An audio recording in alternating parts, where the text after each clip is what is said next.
It's our job as voice actors to use pacing without letting the audience know what we're doing.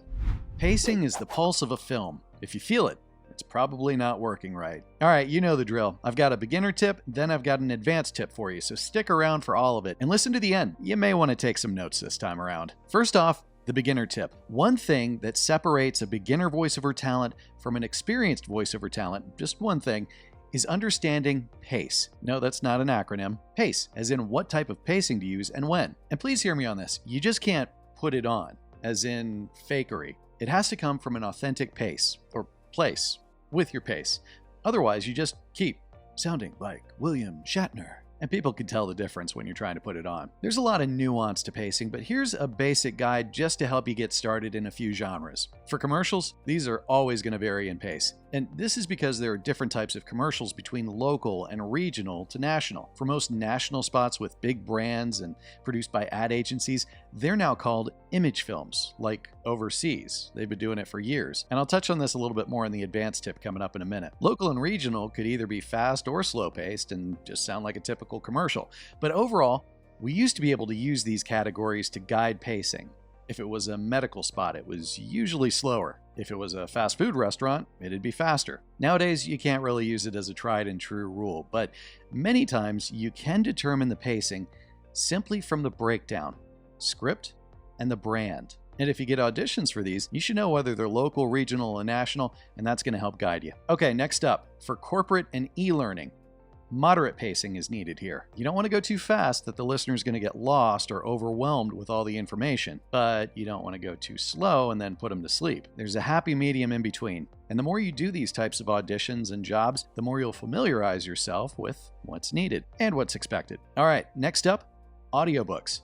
The pacing can vary in audiobooks depending on the genre, but overall, you want to err on going slower than the pace you'd read at. Listeners can always increase the speed if they prefer, and they often will, to the ire of most audiobook voice actors everywhere. And that reminds me, it's a good reason for us to continue our training in voiceover, but also in acting. Having those basic acting skills will simply add to our value and what we bring to recordings, no matter the genre. And finally, for animation. Since animation features dialogue between characters, the pacing will be closer to authentic, everyday conversational pace.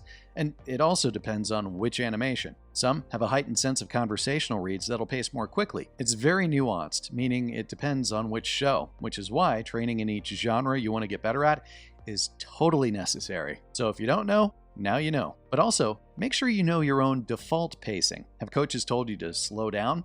Maybe speed up. Knowing your baseline pacing is going to help you adjust for different scripts, no matter the genre. All right, that's the beginner tip on pacing, and I want to get to the advanced tip. But if this is your first time to our channel and watching our video, hey, I'm Mike. I'm a voiceover talent and actor of 20 years, and I say that as credentials, but it's also so that you know you're listening to somebody who's been in the business for a while and has a ton of experience. You can check out some of my work on iSpot.tv. The bulk of my work is mostly commercial, though I do have some animation and video games. Now, Heidi and I created the studio to give people the resources they need to create the career they want, and we have in-person and live via Zoom classes at atlantavoiceoverstudio.com and then on-demand courses at provoiceovertraining.com. I'll link it below, but check it out and see if some of our classes may be right for you. No matter what, make sure you get training, whether it's us or elsewhere. This channel and this video is all about giving you free help for your voiceover career, whether you're just starting out or you've been at it for years. All right, now on to the advanced tip. Heidi interviewed Tina Marasco of Sound and Fury Casting on episode 78 of the Atlanta Voiceover Studio and ProVoiceOverTraining.com podcast. Did you get a chance to listen? Because it was chock full of information. It's kind of like a coaching session, and you didn't need to pay Tina for it. Tina was just dropping some great bombs of information on there for us. If you haven't, go back and listen. You can listen wherever you like to listen to your podcast. Just look up Atlanta Voiceover Studio. I'll link it in the notes too. It is well worth your time. But in the episode, Tina said national commercial clients aren't creating advertisements anymore. They're creating films. And like I said, they've been called this overseas for a few years now. Sure, they may seem like ads to you or I or the layperson, but agencies are stepping it up. Think about your favorite TV shows and movies.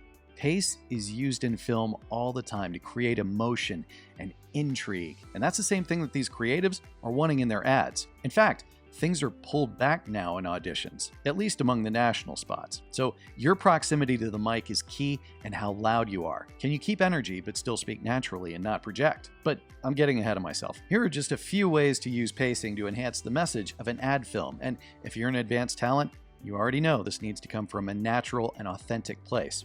So, varying the pace. It mimics our natural conversational pace, which helps establish a human connection and keep interest. Having a fast pace can build tension, create a climax, and is often used for comedic tones. Having a slow pace can build anticipation, create emotional connection, and also be used to establish what's going on. So try thinking through pace on your next audition and how it can be used to enhance the film. Don't just rush through it too.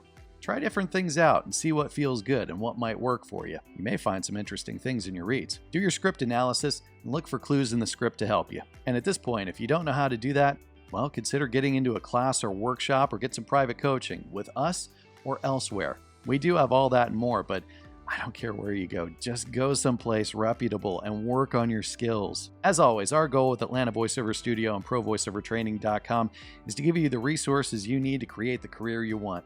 Our mission is to equip, elevate, and inspire you in your voiceover journey. So cheers to your voiceover success.